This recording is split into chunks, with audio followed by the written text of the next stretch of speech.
mbokku téléspectateur yu Jama TV yu saxoo di ñu seetaan muy góor ak jigéen mag ak ndaw ñu ngi amaat mbégte bu baax a baax ñëw ci seen émission bu mag bi la di les échos du moment ñu koy amal alxames bu jot ci waxtu bi la tey nag ñu am mbégte bu baax a baax gannaaw bi ñu naree waxtaanee lu jëm ci wàllum actualité nationale comme internationale sekk waxtaan ki nga xamante ne c'est un écrivain digne même écrivain la ñuy wax boo xamante ne à travers son livre ses œuvres war nañ sekk moom waxtaan mais gannaaw loolu dinañ waxtaan ak moom actualité nationale ak internationale dañ leen di bàyyi moom mu ngi wujoo ci ki nga xamante ne moom mooy Lamine Diop di ab écrivain nañ ko dalal bu nuyoo askan wi ñu daal di koy bàyyi micro bi après ñu waxtaan ak moom asalaamaaleykum sëñ bi Diop ñu ngi lay nuyu. maaleykum salaam wa rahmatullah Cheikh yi maa ngi lay fay nuyoo di la nuyu di nuyu sa caméraman di nuyu say téléspectateurs di ñaan yàlla mu génn ñu ba lu ñu fi wax rek mu jëriñ askan bi yëpp jëriñ Sénégal bi yëpp. commencé ko ci bismillahi rahmaani rahim jeexee ko ci alhamdulilahi rabil alamin ci barke sallallahu ala muhammad di kontaan bu baax a baax mais tey pour aller trop vite dañuy laal d'abord ci wàllum actualité ci réew mi en tant que citoyen noo ko gisee buñ paree ñu def étude détaillée ci li nga xamante ne mooy livre bi ñu gis ne li nga xamante ne mooy tey lu ci tel ni 43 millimètres taw na ko fii ci réew mi notamment il y a des inondations qu'on a noté partout notamment à Dakar tey wàllum assainissement au niveau du milieu urbain na ko gisee est-ce que il y a des perfections à parfaire ou pas selon vous. si am na perfection yu ñu war a def ku génn fii rek Wakaam rek doo sori boo génnee Wakaam rek dem fii wetu Asegna maire bi sax muy góorgóorlu macha allah moom il essaie de faire des avancées qui sont encourageants ñu di ko wax jaajëf di ko encourager ndax mu ngi góorgóorlu au moins di liggéey te loolu moo am solo yeneen gox yi nag am du ñàkk ndax ñun Sénégal dañuy xaar ba mu ne kët ne jonn ñu soog di ut ay pexe donc dañuy toog at lëmb les agents municipaux peut-être ñu ngi liggéey peut-être seen liggéey demewul noonu engouement bi des na dynamisme bi des na donc mais li ñu ci mën a wax daal mooy ñu góorgóorlu ndax les pays sont très développés les pays occidentaux sont très développés donc ñun tamit war nañ am ambition wu atteindre benn niveau de développement nit du xeeb boppam nit day fonk boppam day gëm boppam donc ñun nag Sénégal loolu la ñu mag ñi yaree loolu lañ jikko yooyu la ñu amoon donc dafa war a nag egsi si ñun ñii di ndaw ñun ñi nga xam te ne nous sommes du 21e siècle ñu góorgóorlu am dynamisme boobu am ay ambition yu solide fas yéene takku liggéey donc loolu lañ ci mën a bàyyi. ok ba tey ci wàllum collectivité territoriale ñu gis ne li nga xamante ne mooy lu jëm ci wàllu urbanisme assainissement notamment c'est une compétence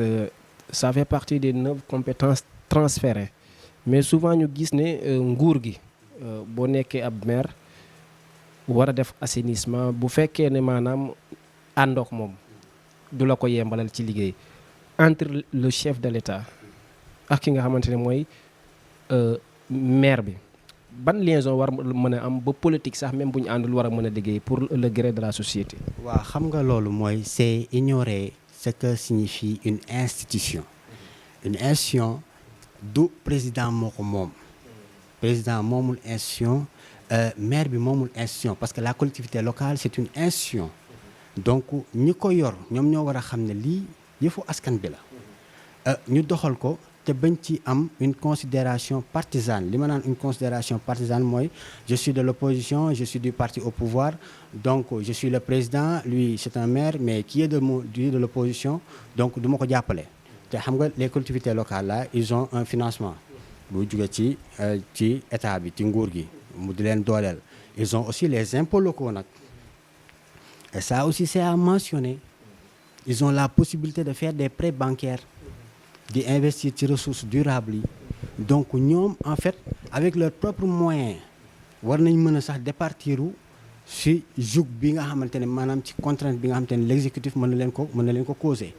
donc lépp nag mu ngi dépendre loolu ci Cheikh ci lépp mu ngi dépendre ci bëgg sa gox dévouement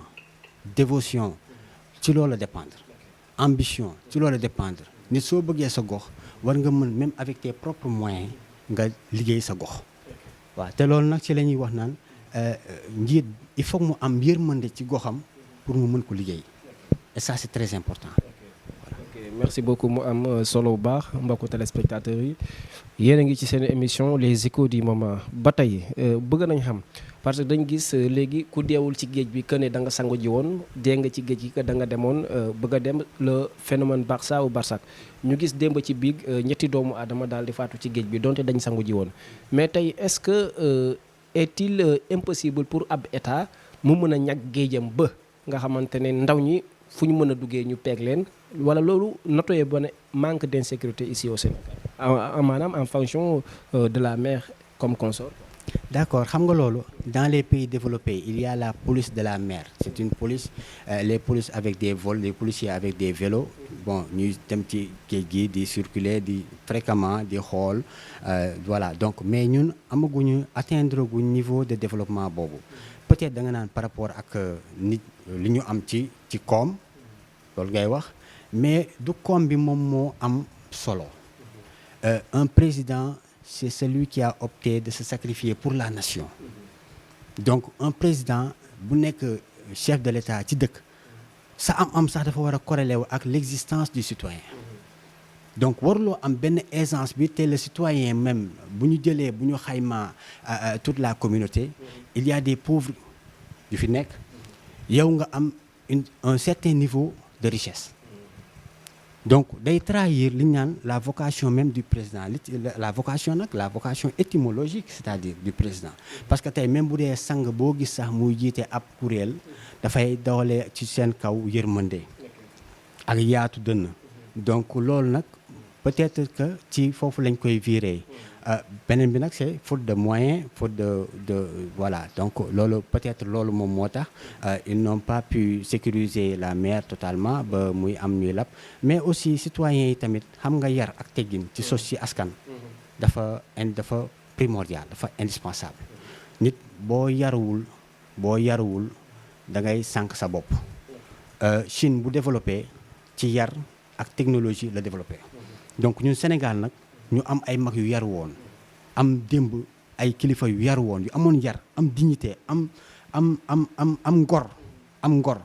amoon ces valeurs là mais tey ñun dañoo gis ne suñu askan bi yar amatu fi donc comme nag yar amatu fi nag léegi nag xam nga état tamit am na loo xamante ne mën na ko mais am na loo xamante ne nag c'est le citoyen moom moo ci exercer bopp voilà c'est ça donc léegi nag c'est les citoyens qui devront nag ku nekk nag jéem a delluwaat ci yaraat sa bopp yaraat say doom te loolu c'est un phénomène sociétal léegi gis nga sax ñi réew ñu ñoo ëpp buzz dans les télévisions boo réewee ñàkk yar voilà c'est la voilà donc boo ko amee rek boo ko melee rek yow sax yaay ëpp sax réputation que ki nga xam te ne c'est un noble citoyen digne respectable respectueux donc voilà c'est ça. ok mu am solo bu baax a baax ñu gaawantoox temps bi rek comme dañu war a am pàcc boo xam ne dafa ñeel livre bi tey dañu nekk dans une ère boo xamante ne on dit que la guerre des plumes. Parce que depuis l'arrestation de monsieur Ousmane Sonko ñu daal di gis ne maanaam il y a plus de 100 et quelques personnes qui sont inscrites dans une liste en disant que la libération c'est des intellectuels quand même des professeurs d'université ñu ne Ousmane Sonko nañ ko génnee ci prison bi maanaam ci beneen camp bi tamit état bi dawal ci média bi ñu gis ne les quotidiens dañ koy bind mais ay bind yoo xamante ne ay contestation opposition loolu noonu ci ab dëkk est-ce la bonne bataille wala gis nga ne c'est du tout légitime. waaw xam nga ci dëkk fitna moom baaxu fi dëkk fitna baaxu fi lu yee fitna tamit baaxu fi injustice baaxul ci dëkk oppression baaxul ci dëkk donc loolu lu état lu justice sénégalaise war a def ay pàcc yu am solo la mais aussi il faut comprendre les juges et cette justice sénégalaise elle subit des fois des influences Donc c'est pas aussi facile pour eux de pouvoir travailler voilà, avec une parfaite autonomie et une voilà, une liberté totale. Donc loolu ñun xam nañ ko Sénégal lañu sokkee ko, nous sommes des citoyens sénégalais, donc loolu xam nañ ko. Mais liy jóg ci ces deux camps là ñaan ci jàmm man moom laa ci gën a gis. ñaan jàmm moo am. Une bataille dans une société, une guerre surtout basée sur la violence est très nuisible dans une société. Ñun xamewuñ ko woon ci Sénégal bu njëkk ba. Le Sénégal c'est le pays de la teranga, donc war nañu fexe ba lépp lu ñu def rek mu nekk ci dal te d'ailleurs loolu moo tax sax mag ñu njëkk ña introduire woon fii li ñu naan tarixa. La tarixa c'est un patrimoine national qui exerce qui fait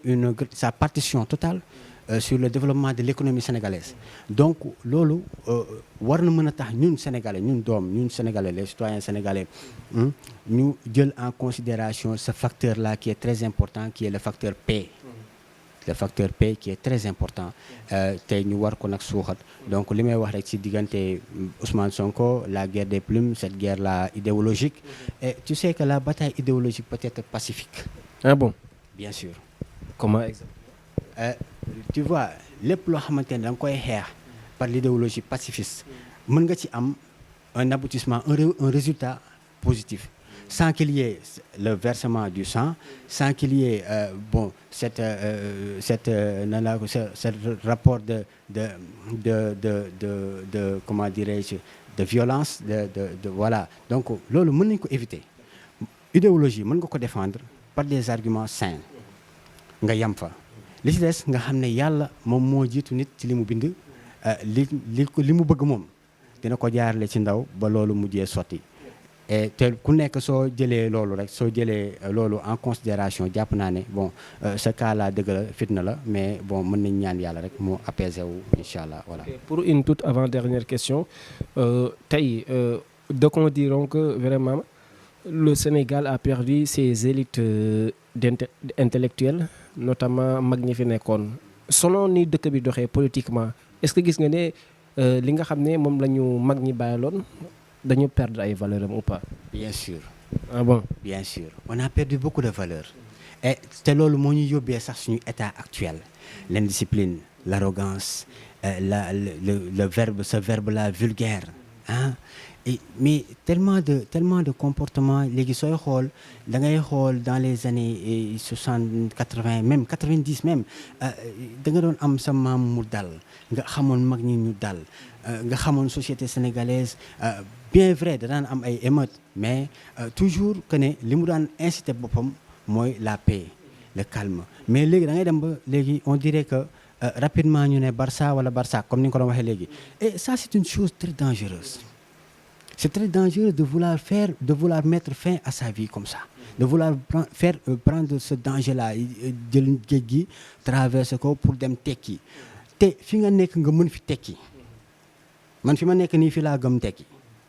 Yow fi nga nekk nii fi nga gëm tekki. Donc il faut ñu delluwaat toog xalaat. Te loolu c'est très important, la réflexion sur soi-même, le fait de méditer sur soi-même, le fait de méditer si ki la sàkk ki la andi fii, te le destin qui est inéluctable. Ce wërsëg foo mënti nekk dina la fekk. Donc le Sénégalais, le citoyen sénégalais, le jeune Sénégalais, l'adulte sénégalais, qu'il ne désespère pas, qu'il dit que j'ai tout ici, j'ai un bon soleil, j'ai des saisons pluvieuses, j'ai une bonne terre. Bu pare mu sax mu barkeel ndax ñi fi nekkoon jaamu nañ seen borom ba yàlla nangu leen def fi barakaat. Mais barakaat nag soo ko dundalul du dund ndax yàlla da nga koy nangul mu defal la. Mais boo ko toppul mu bàyyi la na la nga dem. Léegi nag loolu nag il va falloir que ñun ñu tàggat suñuy doom yi benn ñaareel bi nag ci côté du domaine de l'éducation mu am un volet boo xam te dafay inciter waat day delluwaat jëlaat repères yooyu mu andiwaat ko muy ngor dignité. Léegi sénégalais yi amatuñ ngor ñu ngi wax naan traîtrise un peu partout, léegi wor dafa yomb lu waral loolu lépp. Donc c'est par rapport à l'éducation, donc ñu ngi ci inciter état mu defaat mu gën a yokku jéegoom ci éducation, parce que état mu ngi def, l'état il fait ce qu'il peut, le président il fait ce qu'il peut, duñu ko jeter des fleurs, mais tamit duñu ko jeter ay lacrymogène wala ay bombe atomique. Donc on l'encourage parce que c'est difficile ah yore réew moom moo yombul. Donc il faut que yàlla dugal ci loxoom pour que mu mën a sotti. Voilà, donc on l'encourage et on dit que la paix soit sur ce Sénégal-là. Pour dernière question ñu jeexal première partie de l'émission comme si bu fekkente ne li nga xamante ne mooy vous les échos qui vous arrivent sur l'actualité portant le Niger exemple ñu gis ne tey ñoom ñu wax ne dañ bëgg ki nga xamante ne moom mooy ambassadeur bu France bu nekk Niamey na quitté dëkk bi waaye Emmanuel Macron ak ki nga xamante ne mooy l'ambassadeur tamit nee nañ duñ ci d'accord parce que bu duloon France tey pays yu bëri duñ am indépendance tey da nga gis ne France ingérence la def ci côté Niger ou yow vous pensez le contraire? Non, moi je dis que la France, nous l'Afrique, on a tout fait pour la France. Voilà, ça c'est sûr. Les 2 guerres mondiales. Et aussi, qu'est-ce qu'ils ont fait pour nous?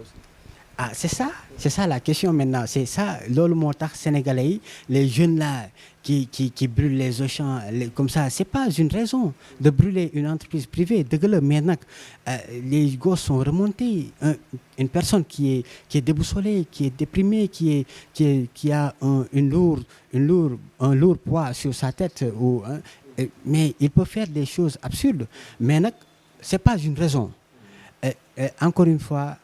nous, l'Afrique, on a tout fait pour la France. La France devrait beaucoup faire pour l'Afrique. Et ça, je parle de manière générale. Je ne parle pas que pour le Sénégal. Et quand même, la France, la France connaît bien ce que l'Afrique a fait. Et nous, les Africains, nous aimons bien la France. Mais dagguma la, mais tey si Emmanuel Macron dit que si ce n'était pas la France, le Mali, le Niger et consorts ne seraient. Loolu, qu'est-ce que vous en pensez? Ça, c'est une parole que ñun duñu ko rafetlu, dëgg la. Duñu ko rafetlu parce que c'est comme si dang ñuy offensé, dang ñuy tuutal te ñun africains bëgguñu ko ñu tuutal. Donc c'est ça en fait les limites de la communication des politiciens. C'est des fois ces dérapages là qui sont capables de créer de grandes émeutes. Donc mais en fait c'est l'être humain qui est imparfait donc yenn saa yi mën nañuy bàyyi muy dem rek et on dit que c'est pas grave comme ñun Sénégal ñun pays de la Teranga lañu donc on peut dire que bon c'est pas grave on laisse passer, on passe l'éponge, mais tout aussi en insistant sur nous le panafricanisme. Il faudra que ñun les Africains ñu xam suñu dayoo ci àdduna bi ñun ñu xam ko, ñu xam suñu bopp. Gis nga nit bu ñu joxee cër yaa ko may sa bopp, bu ñu ñàkkalee fayda yaa ko may sa bopp, yaa ko def sa bopp. Nit boo tuutalee sa bopp ñu ñàkkal la fayda, mais soo valoriser sa bopp ñu yëkkati la. Loolu nag ci personnalité nit ki la ñuy delluwaat. Encore une fois loolu gis nga les Américains ils ont fait un bon travail sur ça. Ils ont fait un bon travail sur ça. Fexe ba seen citoyens partout dans le monde ils sont respectés. Mais aussi c'est le citoyen lui-même qui se fait respecter. Am na loo xamante ne état mën na la ko defal par sa puissance en armement ou même par ses relations diplomatiques. État mën na la ko defal, mais am na loo xamante ne c'est la personne même, c'est l'individu, c'est la personnalité. Gis nga mag ñi nekk nañ fi ak tubaab yi yabuñu leen, n'est-ce pas? Cheikh Seydi Hadji Malick Sy par exemple nekk na fi ak tubaab yi yabuñu ko. Il a fait ce qu'il voulait faire ici dans ce pays. Cheikh Ahmadou Bamba, il a fait ce qu'il voulait faire dans ce pays. Cheikh Abdoulaye Niass, la même chose. Donc te kenn yabu ku leen, kenn mësu leen yab. Donc nit suñu la yabee sa bopp la. Donc nag il faut ñun nag ñu delluwaat suñu personnalité. La personnalité elle est indispensable, elle est primordiale. Ku nekk yaa koy liggéeyal sa bopp, yaa koy bayal sa bopp. Li may wax mooy na Sénégalais yi, na Sénégalaises yi fexe ba suñu identité ñun les Sénégalais. Te identité nag soo koy wax da ngay convoquer démb ngor gi fi nekkoon, gëm bi fi nekkoon, fulla ak fayda gi fi nekkoon. Lat Dior Diop il s'est battu jusqu'à la mort. Cheikh Omar Foutiyou il s'est battu jusqu'à la mort. Donc ñun les Sénégalais war nañ am benn identité. Sénégalais bu ñàkkee fayda dafa xamul boppam, dafa wàcc àndam te loolu warul. Donc il faut que ñun ñu delluwaat ci suñu bopp. ñu bàyyi li ñuy def ci réseaux sociaux yi jéem a imiter ñeneen ñi imitation baaxul. Il n'est pas normal qu'un Sénégalais mu am identité mu am ay valeur am mu wàcc ay valeur am xotti ay ormaam dem di jéggaani ay valeur jàmbur. loolu nag il faut que ñun Sénégalais ñun ñoo ciy bay suñu tànk bu ñu bëggee bu mu jaam dañ Afrique dañ Sénégal il faut que ñun les Africains les Sénégalais ñu dellu ci suñuy valeur authentique. mu daal di am solo bu baax avec la complicité du DG ñu dem def benn pause bu ndaw ñëw ci deuxième partie bi waxtaanee lu jëm ci wàllum livre bi.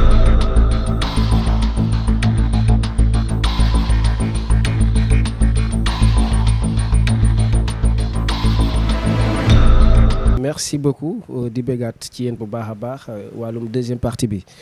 tey nag ñu war a waxtaanee si même siège bi lu jëm ci livre bi nga xamante ne livre bu bees la ki nga xamante ne mooy notre écrivain ni ñu koy waxee di Lamine Diop bind ko muy méditation d'une lumière ñu war si wax tey bu ma la nee ndax vous faites partie d'une famille littéraire ou bien comment vous est venu exemple l'inspiration nga dugg ci wàllum écriture nan la ñëwee exactement. waaw xam nga dama yàgg nag di bind ay circulaire ay genre thématique ay genre benn thème bu xew mu bind ci mais su ma ko bindee en fait dama koy partager rek ak suma yenn xarit yi bon ñu lire ko joxe seen appréciation donc foofu la ma inspiration jógee mais bokkuma ci famille littéraire. Voilà donc bokkuma ci famille boo xam te ne dafa ay écrivain lañ voilà donc mais l'écriture dafa ma mës a impressionné dafa ma mës a capté dama mës am ambition bind livre surtout nag un projet de société moom laa yàgg nag bëgg a bind am na nag une culture théologique boo xamante ne am nañ ko comme tout être humain sax laay wax parce que am na ñu gëm yàlla am na ñu gëmul yàlla am na ñoo xamante ne voilà loolu la yàlla bind muy ute boobu donc mais am na aspiration théologique boo xamante ne yàgg naa ko bëgg di bind di ko jàllale mu nekk jàngat ma jottali ko nit ñi su ko defee ñu liir ko jële ci xam-xam donte lu toll ni bën puso la luy am solo lay doon voilà. Mais quand on parle de projet de société dans ce cas dañuy gis ñiy def li ni mel dañuy am des ambitions présidentielles wala des ambitions d'être quelqu'un qui dirige yow maanaam da nga basé wu ci que ne dans l'avenir vous pouvez ñu dégg benn monsieur Diop le président ou Diop mu am lu mu jiite ci wàllum ci réewam ou pas comme ni nga ko relaté. Ah bien sûr que si koo gis ci àdduna am na ambition koo gis ci àdduna bëgg na ci société am mu joxe ci contribution am donc loolu c'est du loo xamante ne dañ koy réfuter certes l'idée de base du livre c'est d'aider joxe sa xalaat ci yenn ci institutions yi joxe ci ay solutions andi li nga xamante ne loolu nga gëm nga proposer ko c'est une idéologie donc mais kenn du ne ñaanoo yàlla jiite réew kenn du ne ñaanoo yàlla tamit diriger benn institution benn entité wu état wu sa réew parce que jaamu yàlla la en fait jaamu yàlla la nga mën am possibilité di contribuer ci développement économique wala social wala sax religieuse sa gox sa société donc loolu jaamu yàlla la donc voilà. mu am solo depuis li nga xamante ne mooy livre bi génn na. Vous recevez des appréciations plus positives ou négatives selon le livre? Wow, sur certains points, je reçois des appréciations positives. Sur d'autres, je reçois des appréciations qui ne me convainquent pas. Parce que man dama nit koo xamante ne tamit du loo joxe ci appréciation rek ma nangu la ko. Certes, l'esprit est philosophique. Chacun de nous a sa façon de voir les choses. Moi aussi, j'ai ma manière de voir les choses. J'ai aussi mon optique ci société sénégalaise am ci suma idéologie am ci suma xalaat ba pare fas yéene ci andi sumay solution sumay propose ay solution pour que yenn ci institution yu ñu yor mu mën a ñoŋ voilà donc te am na sax loo xamante ne andi nañ ko ci livre bi mu nekk point de convergence ak lël yi fi amoon ñu génne woon rapportu assemblée nationale bi soppi ko andi une assemblée technique constitué d'experts muy waaw ñu ngi ko maa ngi ko oowee une assemblée de savants mais en fait la dénomination en fait dans un livre ce n'est pas tellement important ce qui est important c'est l'idée et de pouvoir réaliser ça encore ça serait mieux donc loolu moo ci importance bi l'objectif à atteindre c'est d'inciter ñi nga xamante ne ñoo yor nguur ak ñi nga xamante ne mën nañ yori nguur ñu xalaat ci li nga xamante ne andi nañ ko ndax am na point convergence am na ñu ko andi woon te rapport yooyu bi ñu paree ñoom dañ ko dugal ci tiroir yi te loolu moom mooy jikkoy sénégalais yi dirigeants yi fi nekk politiciens yi voilà. dinañ dugg ci livre bi parce que y a des parties notées mais day baax avant livre bi ak après bi ñu xam ci ni mu demee woon tey bu fekkee jot nga si ay commentaires yu négatif ban commentaire moo la semblé un peu négatif te nga gëm ne kooku lim la wax dëgg la xam nga ne lii de moom kii il est parti de la critique mais d'une critique positive. waaw xam nga mën naa ne commentaire bu mel noonu amul ci ñi ma jot a amagu ci bokk ci ñi jot a liiragum livre bi amagu ci peut-être que livre bi atteindrul benn ampleur benn tasaareegul noonu ba ñëpp mën ko lire mën ci joxe seen critique yu mel noonu yu mel ni nga wax nii nga xamante ne critique la waaye man nangu naa ne li mu critiquer nii c'est positif loolu amagul ci ñi ma peut-être que ñi ma critiquer te ma jàpp ne liñ ma critiquer ñoom d'accord ma ci mooy par rapport au module Coran arabe bi ma andi ci projet ci société bi dans l'éducation instauré ko depuis la case des tout petits jusqu'au terminal léegi peut-être bon module boobu la ma ñu bëri attaqué ne ma nous sommes dans un pays laïque donc on ne doit pas instaurer le Coran dans l'éducation man leen waaw mais l'idée mais ñooñu tamit est-ce que lire nañ livre bi parce que man mii je lis le livre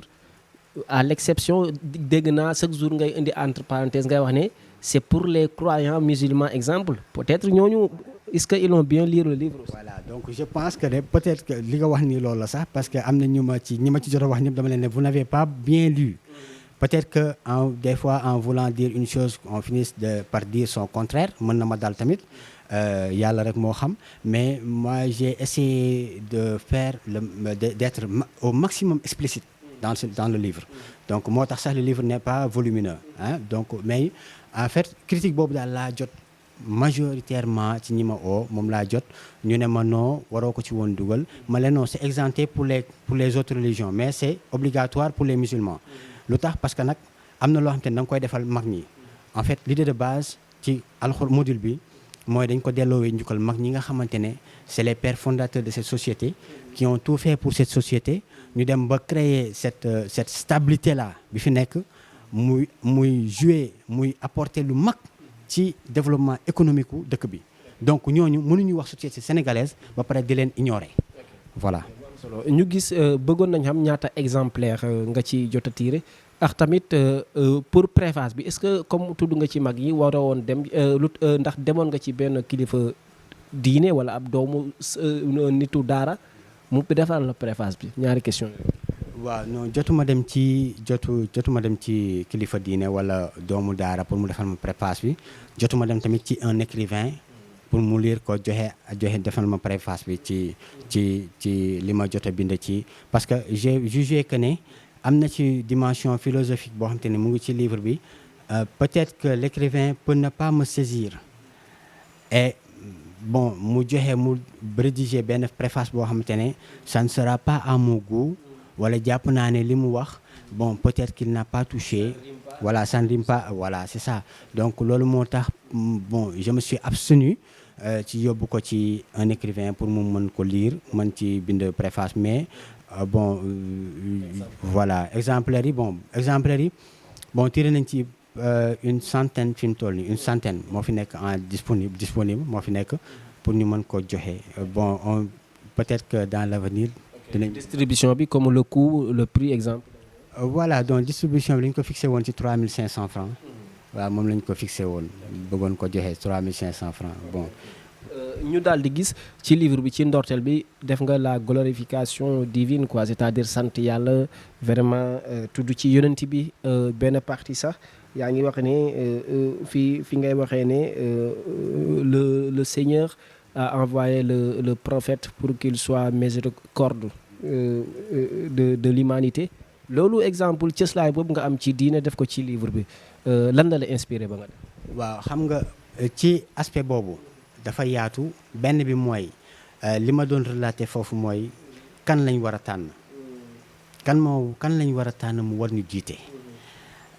mooy cëslaay bu njëkk bi ma ne nag il faut que mu nekk nit ku am yërmande ku yërëmul sa askan mënoo leen jiite léegi nag foofu nag yonent bi saasam dafa nekk exemple ndax wa maa arsalnaaka illaa rahmatan lil alamin donc loolu ku ko jàng xam ne ku jiite da ngaa war a yërëm ñi nga jiite waaw ku jiite tamit da ngaa war a wommat da nga leen war a yar da nga leen war a teg ci yoon ba ëllëg boo taxawee sa kanamu boroom amaana nga ne fexe woon naa ba ñu am éducation léegi nag éducation nag lu large la parce que éducation daf ci am tam wàllu temporel muy les nouvelles technologies yi fi nekk ñu war ko jàng tamit mu bokk ci àdduna ñu war ko xam muy la science beneen bi nag muy la morale voilà la morale l'éthique am na ñu ne morale mën na nekk religion am na ñu ne nag morale mënul nekk religion dafay nekk rek basé sur le bon sens waaw loolu nag am na am na lu ñu naan une divergence d'opinion au sein de la communauté des penseurs mais toutefois ku nekk rek mën nga am sa orientation am sa voilà nga défendre ko et voilà donc. gis nañ benn passage tamit bien sûr si page 6 nga am foofu évoqué côté l'alimentation pure ou saine fi ngay waxee ne maanaam l'alimentation de son corps et de son âme d'âme effectivement loolu qu'est-ce que ça vous inspire aussi. voilà donc xam nga tout aliment est composé de corps et d'âme donc aliment boo gis am na lumière bi ñu naan moom mooy l'âme de l'aliment et aussi le corps de l'aliment qui est bon li ngay gis mooy zahir bi mooy li ngay toucher par la main li ngay consommer mu mën la jox ay vitamines donc bon l'alimentation de l'âme li ñu ci jublu mooy que ne cette lumière là qui provient de cet aliment là moom mooy rejoindre en fait l'âme du corps de l'homme et aussi l'aliment en quelque sorte de l'aliment mooy le subjectif ou le corps de l'aliment moom mooy rejoindre le corps de l'homme moom mooy sax mujjee génn nekk sobe ñu di ko évacuer voilà. C'est bon chers téléspectateurs parce que dañ bëgg une fois ngeen lire li nga xamante ne mooy livre bi di méditation d'une lumière écrit par le grand écrivain pour moi parce que moom wax naa ko le grand écrivain mu ne ma non il faut dire le petit écrivain quoi mais li mu fi relaté en tant que jullit ku ko lire di nga xamante ne c'est bon de talent quoi dans ce cas beneen passage bi tamit fi ngay wax ni on ordonne vraiment ce qui est convenable et d'interdire le blâmable. Dans ce cas, dans le Sénégal, il y a des cas à interdire et obligatoirement à aussi décider, comme vous l'avez dit tout à l'heure. Bien sûr. Xam nga lenn da ngay dellu sax ci la nature même de l'homme. La nature de l'homme permettre nit muy jaay boppam. Li ñuy wax la prostitution qui est là au Sénégal. Dëgg la dañ ne nous sommes dans un pays laïque. Mais ñun rafetlu wuñ ko en tant que être humain par rapport à la nature même de l'humain ñun rafetlu wuñ ko parce que nit yàlla daf ko bind yëkkati ko yàlla mu ngi wax naan wala xad karamna bani aadama wa hamalnaahum fil barri wal bahr donc yàlla moo teral doomu aadama donc kooku yàlla teral war nga yow mën a ci société bi mu nekk ndax tamit société dafa am li ñu naan l'essence de la société l'orientation de la société mu nekk une orientation à double facette donc benn bi mooy ci wàllu technologie wàllu environnement am mu nekk environnement bu adéquat mu mën la survie sur terre soit possible soit adéquate donc loolu nag sax yàlla jiitu nañu ci bu mu fi wàcce defar na lépp defar ay gàncax defar lépp wàccee fi ndox wàccee fi suuf wàccee lépp pour que nit bu ñëwee rek mu nekk dans de très bonnes conditions pour que l'existence soit possible léegi nag loolu lenn li mu ngi dem ci wàllu environnement beneen bi nag mu ngi dem ci wàllu l'orientation de l'individu muy li ñu naan la guidance muy nit ki fan la war a mujj ci loolu nag yàlla daf ci am lu mu wax ci alxuraan dafa ne waltakum minkum ummatun yad'una ila al xayr wa ya'muruna bil ma'ruf wa yanhawna anil munkar wa ulaika hum muflihun donc dafa am lu yàlla namm ci nit mu mën ci teg tànkam su ko defee mu mën a mucc bi nag suñuy wax mucc bi c'est une mucc la bam te dafa mat da ngay mucc ci àdduna mucc ci mbonteef yi fi nekk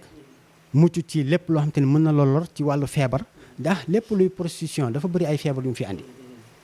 prostitution moo fi andi sida moo fi andi yeneen feebar ay soppi sax yu mel noonu léegi nag loolu nag pour nga mën a mucc ci loolu yàlla dafa la andil solution ne la bàyyi lii nga mën a mucc ci lii donc en fait yàlla wàccewul dara pour contraindre l'être humain par rapport à son bonheur sur cette terre là déedéet daf koy wàccee rek pour juste mu mën a mucc mën a épanouir c'est ça l'objectif. Voilà. Vous avez évoqué quand vous disiez que on doit interdire le blâmable et étant donné qu'on est dans un pays dominé, quand je dis dominé, c'est-à-dire un pays d'où on a la suprématie de l'Occident. waaw ñun daal dañoo nekk ci dëkk boo xamante ne lépp lu ñu def comme loi day fekk mu souvent day arranger le blanc ba pare tey bu ñëwee la prostitution Sénégal boo fi amee carte c'est valable te est-ce que boo saakoo ñu exclure ko dans la société l'Occident dañ koy gisee que ne dëkk bi joxatuñu nit ku ñuul ak xam wala joxatuñu nit le droit de l'homme dans ce cas lan moo war a mën a doon taxawaayu état taxawaayu gouvernement bi face à yow li nga bëgg a wax exactement. waaw loolu ça dépend de la perception que nous avons du droit de l'homme soo jàppee ne droit de l'homme li nga xamante ne dafay rabaisser l'être humain en tant que tel bokku ci di nga bannir la prostitution di nga bannir le blâmable di nga combattre le blâmable di nga combattre l'oppression mais soo jàppee ne nag nature nit mu am cet aspect ce statut sauvage ci la bokk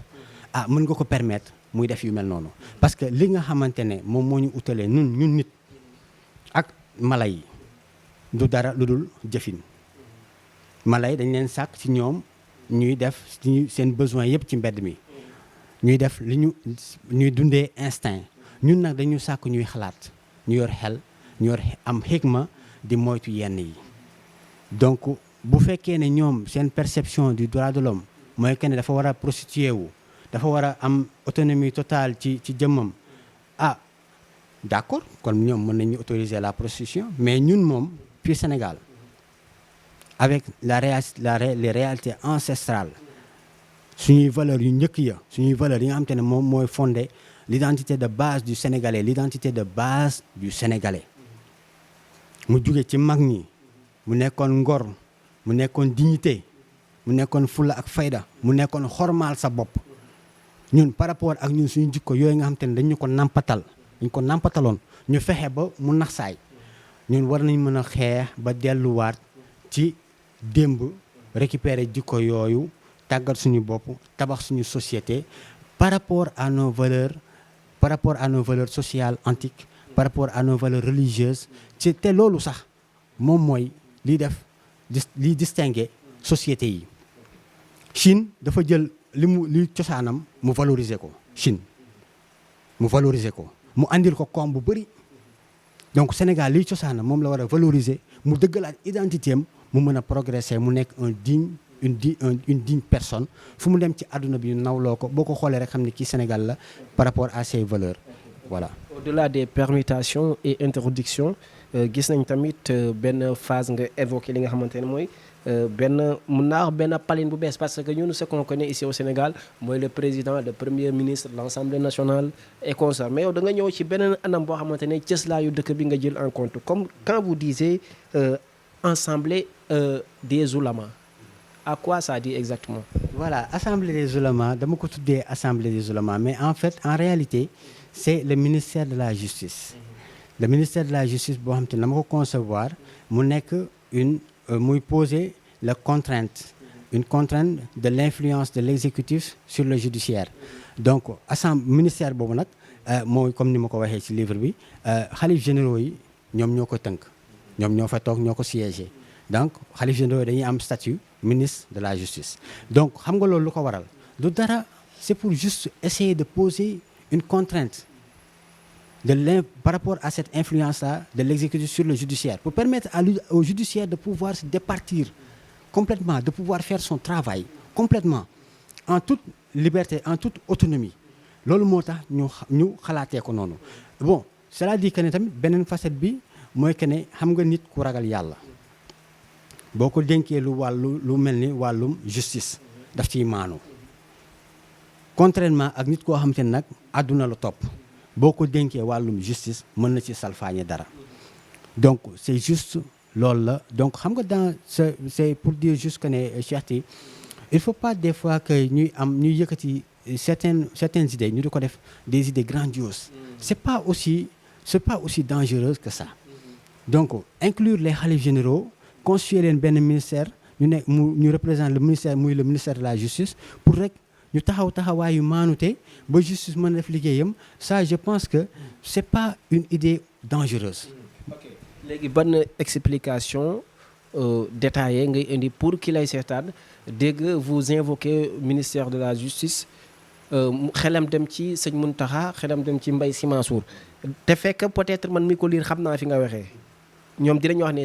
sëñ Mbaye Sy Mansour fan la jàngee droit ba war a mën a juger, wala khalife général des mourides fan la jàngee droit ba mën a juger, te fekk c'est des réalités palpables yoo xamante ne loolu à quoi ça exprime exactement. Voilà, xam nga tey ñoom dañuy taxawaayu mais ils ont leur équipe. Ils ont une équipe boo xamante ne bind naa ko ci livre bi, moom mooy jël lépp loo xamante ne c'est du domaine de la constitution d'aujourd'hui. Mais tamit ñoom ils ont la possibilité de faire de faire des propositions de loi. Voilà, donc ñoom am nañ possibilité def boobu, mais ils n'ont pas la possibilité de sanctionner ou même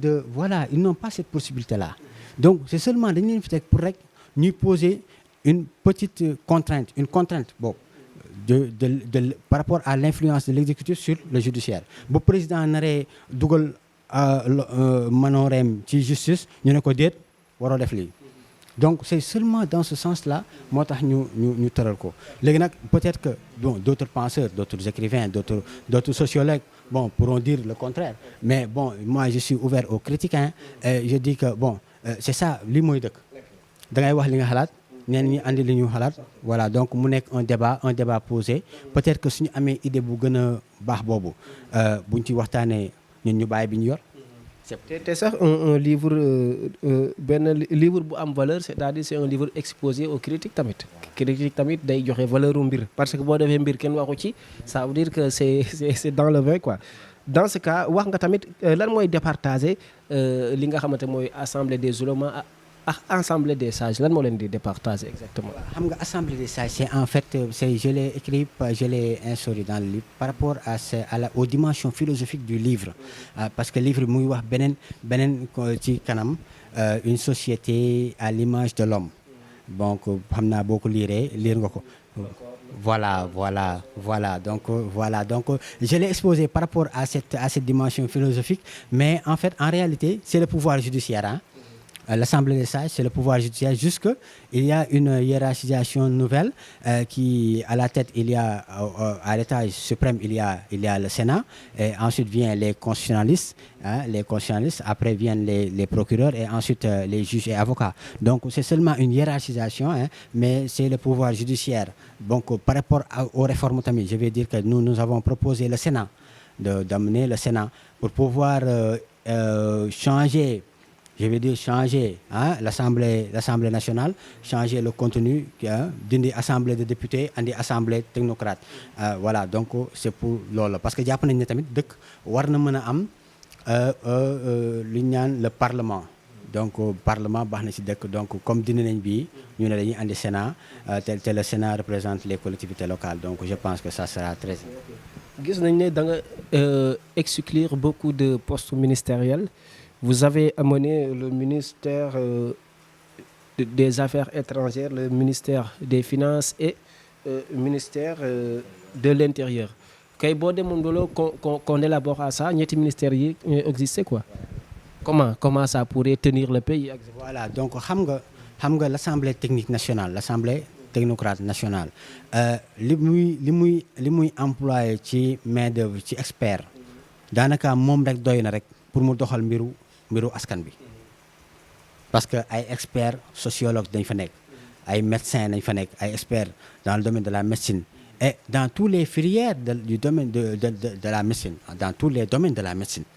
donc ay experts dans le domaine du génie civil donc boo xoolee même dans le domaine de l'agriculture de l'élevage de la pêche ay experts ñoo fay toog pour mën a doxal mbiru askan bi jël ko en charge mu nekk mbir moo xamante ni ñi ko yor am nañ xam-xamam parce que députés yi ce sont pas des experts duñu ay experts non dañ leen fal rek ñu ñëw toog fa oui non peut-être am nañ benn connaissance en droit bu ndaw ñu mën di arbitrer certaines lois mais loolu moo tax en fait mënul seen liggéey mënugul am impact boobu noonu par rapport à cette société sénégalaise en fait société sénégalaise moo bindoo noo xamante ne moo toll foo xamante ne fi mu toll nii assemblée député arrangé wuñu il faut que ñu folli ko te rapport yi fi génnoon proposé woon ko ils ont bien raison. Mais est-ce que pensez-vous que loolu luy neex adopté la dans un Sénégal comme que nous vivons comme ça. Mais bien sûr mais dëkk yi nga gis yëpp c'est la révolution qui les a portés de l'avant c'est la révolution qui a toujours porté les nations de l'avant donc pourquoi pas war nañ mën ñun ñu révolutionner wu mais même la philosophie li ko waral c'est on dit que la philosophie naît des émeutes hein voilà donc à chaque fois qu'il y a problème dans une société il y a une révolution mais toutefois on insiste pour que cette révolution soit pacifique parce que gox luy andi ay dee ay loraange loolu baaxul ci askan bakkan yi ñoo war a dund population bi bëri mu créer mu inciter mu propulser l'indice de développement économique. Quelle illustration pouvez-vous nous amener si vous parlez de la loi consciente et inconsciente loolu lan lay exprimer exactement. waaw xam nga la loi consciente et inconsciente bon c'est par rapport à la conscientisation de certaines lois mais aussi dañ koy corréler par rapport au niveau d'étude c'est-à-dire que boo nekkee ci askan boo xamante ne ils n'ont pas amaguñu benn niveau ci xam-xam amaguñu tamit benn niveau ci tàggat seen bopp ci yenn yi donc loi yi nga xamante ne c'est des lois inconscientes c'est des lois yoo xamante ne bien que conscientisées dans la législation mais lois yoo xamante ne dañu ko mettre en vigueur dañ koy aj voilà donc mën naa la jox exemple par exemple la prostitution loi la boo xamante ne boo duggee ci les lois là qui ont une contrainte psychologique parfaite mooy les lois divines c'est-à-dire que li différence wu les lois divines et les lois humaines mooy que ne les lois divines posent la contrainte psychologique de manière parfaite tandis que les lois humaines ne posent pas la contrainte psychologique de manière parfaite mais mën nañ am benn seuil de satisfaction tandis que nag loi divine yi seen contrainte psychologique dafa atteindre un seuil proche du seuil parfait proche donc du niveau parfait c'est-à-dire que proche du niveau absolu bon loolu moom mooy différence wu ñaari loi yi donc bu melee ni comme loi bi ñu naan la prostitution boo demee ci les lois divines daf ko interdire donc mais boo nekkee ci benn société boo xamante ne ndaw yi bon amaguñ benn niveau bi ils sont toujours dans ce statut-là d'incompréhension ils ne comprennent pas lan mooy impact loi parce que loi impactam la nit ki war a njëkk a xam lan moo tax loi divine ne la lii bul ko def da ngay jàpp ne moom la déedéet moom amu ci intérêt ki proposé loolu amu ci intérêt mais c'est pour toi léegi nag soo demee ba loolu noonu mu nekk une compréhension de tous les membres de la société parce que ñun fii société bi ñu nekk ñëpp a gëm yàlla donc bëriwul ay athées donc les lois divines nag ça va dans ce sens dafay permettre nit ki mu xam lan mooy impact loi bi lan mooy njëriñu loi bi ba pare léegi nag bu demee ba xam loolu ba pare loolu nag c'est un niveau ça dépend dafay delluwaat ci rek li ñuy wax naan dañu war a dugalaat ci éducation lu ñu war a liggéeyaat la ci éducation. donc loolu c'est du domaine de l'éducation dañu war a fexe ba citoyen bi mu xam loi yi lan moo leen utale lan mooy impact loi yi su ko defee day adopté loi bi da koy adopté bu ko adopté nag léegi nag loolu la ñuy wax ne la loi inconsciente loi bi su inconsciente mooy que loi bi en fait c'est une loi mentionnée divinement mais dañuy bàyyi ba ci kanam pour que les membres de la société atteignent ce niveau de connaissance voilà de connaissance pour que ñu mën leen koo nag andil ñu mën koo waa di topp voilà.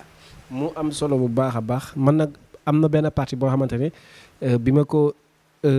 liiree dama ne ndaw ñi de moom côté bi moom xam naa dinañ si indi taxaw seetlu parce que dinañ ne monsieur Diop dafa ñëw vraiment pour. Souvent li gars yi di wax xaw ma po lañ koy wax xaw ma féexlukaay bërëbu féexlukaay fi nga waxee ne dina war a mën a dem sax ba place publique yi xaw ma ndax DG dina ko nangu nag ci livre bi am na fu ñu mentionné ne place publique yi sax dañ ko war di télé guddi dans ce cas cet projet de société est validé loolu exactement noo ko mën a expliquer ak ban raisonnement nga ñu mën a indi pour ñu comprendre ko. xam nga loolu bi ma koy wax dama dugg ci cette assemblée des imams locales te bëggoon naa sax wax ci loolu tuuti muy une assemblée constituée des imams de la commune. xam nga ñun suñu société bi ñu nekk nii dañuy war a sant yàlla parce que suñu société bi urgence yu bëri ak problème yu bëri imam yi ñoom ñoo koy réglé te mu waroon dem ci maire bi léegi nag. face à cette rôle yi nga xamante ne imam ñu ngi koy jouer di régler ay factures électricité di régler ay location donc imam dafa am rôle bu décisif bu muy jouer ci ñun suñu société bi ñu nekk ba tax ñu ne léegi nag rôle boobu imam di jouer dañ ko war a protéger ba imam ratib bi ñu utal leen salaire ñu nekk ay fonctionnaires di liggéey ci collectivité locale bi ci mairie bi léegi nag liggéey boobu nag moom moo am pàcc boo xamante ne c'est par rapport à la morale même à la morale à l'éthique même de la commune léegi nag imam yi dañuy dem ba am rôle am liggéeyu di xool askan bi nu ñuy doxee nu ñuy demee ñoom à travers seeni xutba yi parce que si seen xutba yi rek la ñuy limité wu bon léegi nag mën nañ def tamit bind lettre adressé ko aux instances supérieures notamment comme bu mel ni l'assemblée des oulémas muy ministère de la justice ñu bind ko ñaan ko ne ko du gox bi kat ni muy doxee nii ak nii ndaw ñi ni ñuy doxee nii ak nii am na yu fi nekk yoo xam te ne bëggoon nañ mu dañ daal su ko defee ñoom ñu jàpp ci mais ñoom ils ont le but en fait de bien orienter seen askan léegi nag ci bien orienté boobu nag am na si yo dinañ egg ba foo xamante ne parce que xam nga place publique guddi gi ñi di fa taxawaalu ci ndaw yoo xamante ne war nañu liggéey dañoo war a tàggat suñu bopp ci liggéey Cheikh Tidiane gis nga Chine bu développé rek ci liggéey la ak fulla am fulla ak fayda liggéey donc am na loo xamante ne je pense que même le président Ousmane Sonko mës na ko wax ne bàyyi leen naan ataaya bi ngeen def ci mbedd yi donc genre idéologie yooyu c'est pour juste inciter les gosses à vouloir travailler teel a tëdd teel a yeew dem liggéey donc loolu mooy jëmale askan kanam donc loolu nag si loolu lañ dem ba ne imam yi siégé ci collectivité ci mairie bi am na dem nañ sax ba am sañ-sañu interdire les places publiques la nuit donc pour rek inciter les citoyens à aller dormir et à se lever tôt pour aller au travail donc dans un autre paragraphe vous avez vraiment décrit la société dans un portrait ressemblant à un homme foofu gis naa foofu nga def une vraiment benn je ne dirais pas mais benn parallélisme boo xam ne da nga jël société bi maanaam jox ko cëru maanaam ne daal nii doomu aadama di doxee société noonu la war a mën a demee loolu exactement nan nga ko définir encore. d'accord xam nga loolu dañuy wax ne la création et l'image de Dieu comme voilà donc c'est ça en fait c'est dañu jël nit méngale ko ak askanam bon nit yàlla ni mu tabax ni mu structuration bi am ci société ñu génnee ko ci nit donc xam ne ci société il y a le volet législatif muy la jurisprudence muy li arab naan al fiqh donc muy la législation ba pare mu am tamit le bras droit et le bras gauche le bras droit muy œuvrer pour le côté sain de l'individu société et le bras gauche muy œuvrer pour ce qui est technique tout ce qui est technique pour pouvoir faire développer techniquement ou technologiquement la société. Donc loolu nag bon c'est du domaine c'est un peu philosophique.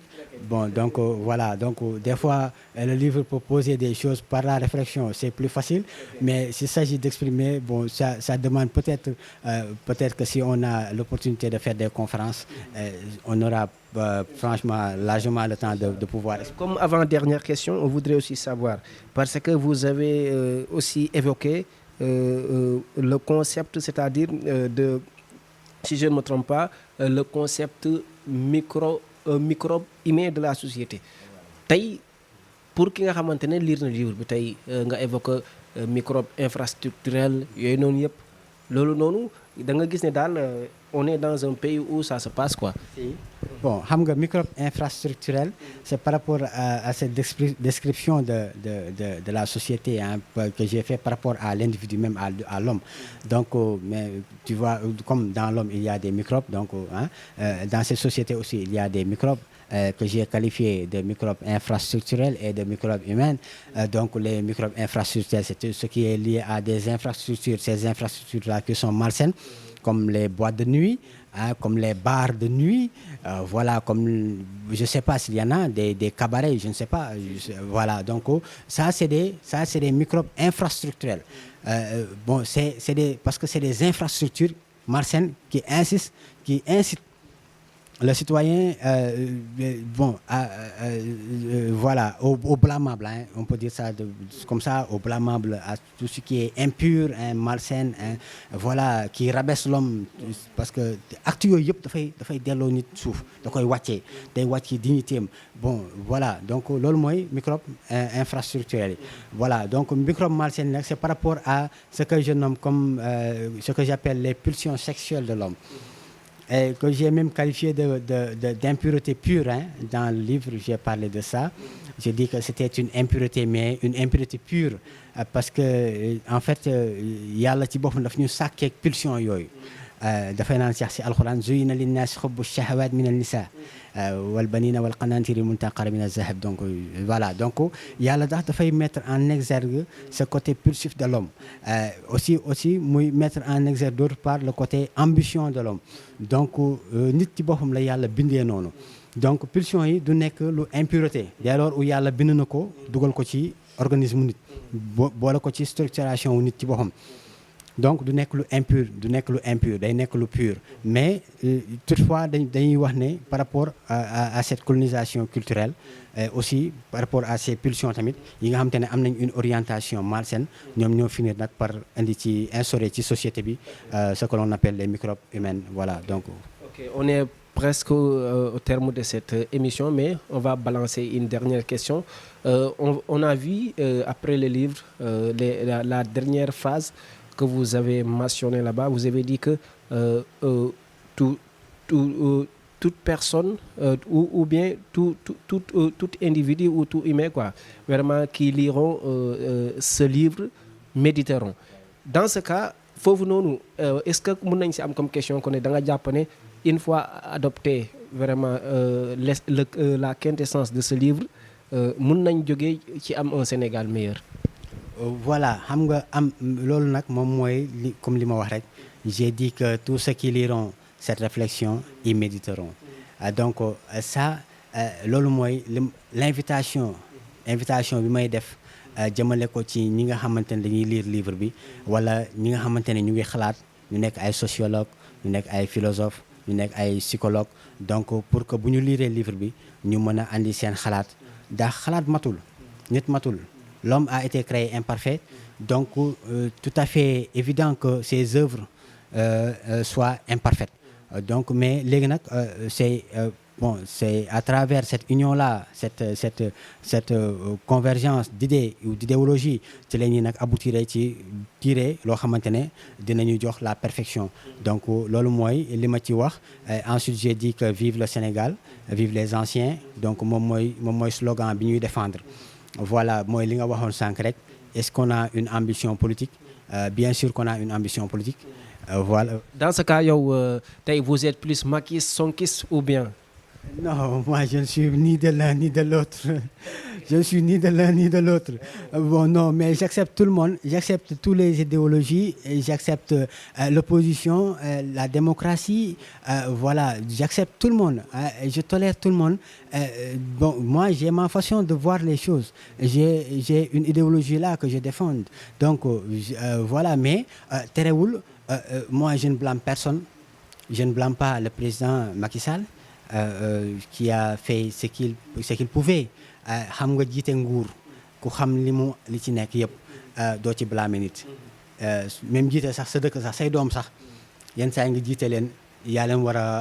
a wommat yaa leen war a teg ci yoon yenn saa yi nga échoué ci sa éducation donc loolu nag moom mooy matadi nit donc il faut que yàlla jàpp ci mbir mu jag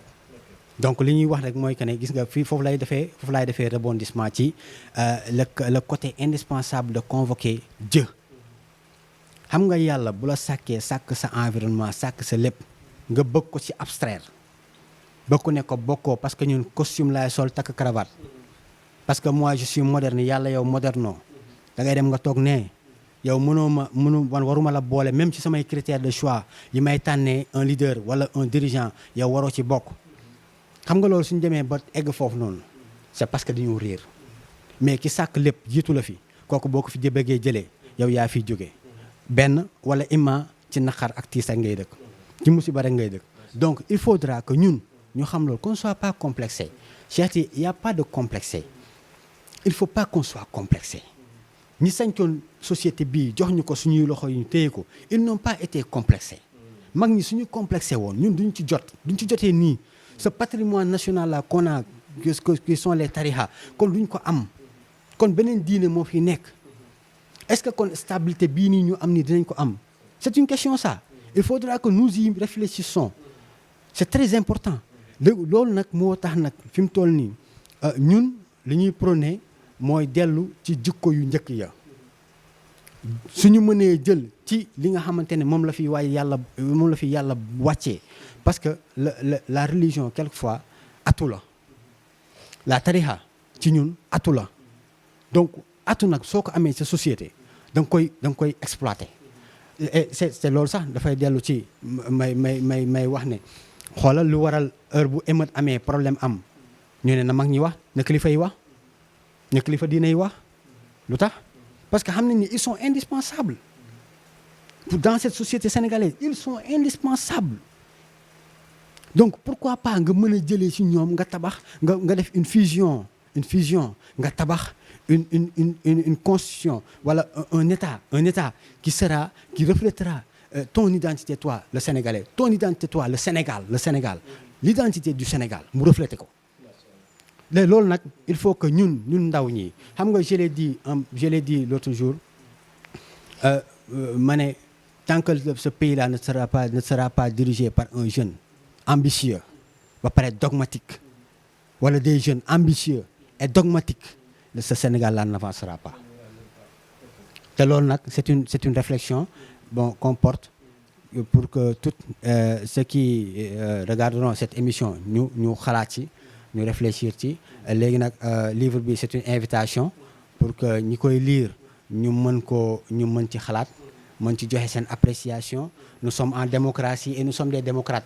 donc lépp loo xamante ne critique la on l'accepte nous l'acceptons parce que c'est l'esprit humain qui est ainsi fait xam nga philosophie bi ñu ñëwee dañ ne l'esprit rek ñu ne critique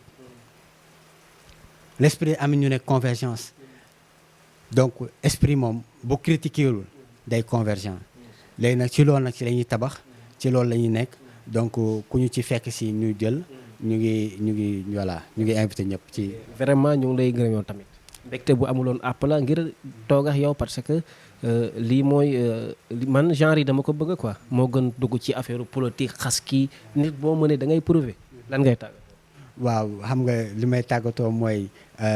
vive le Sénégal vive les anciens vive les jeunes ambitieux. Plein d'ambition pour leur pays,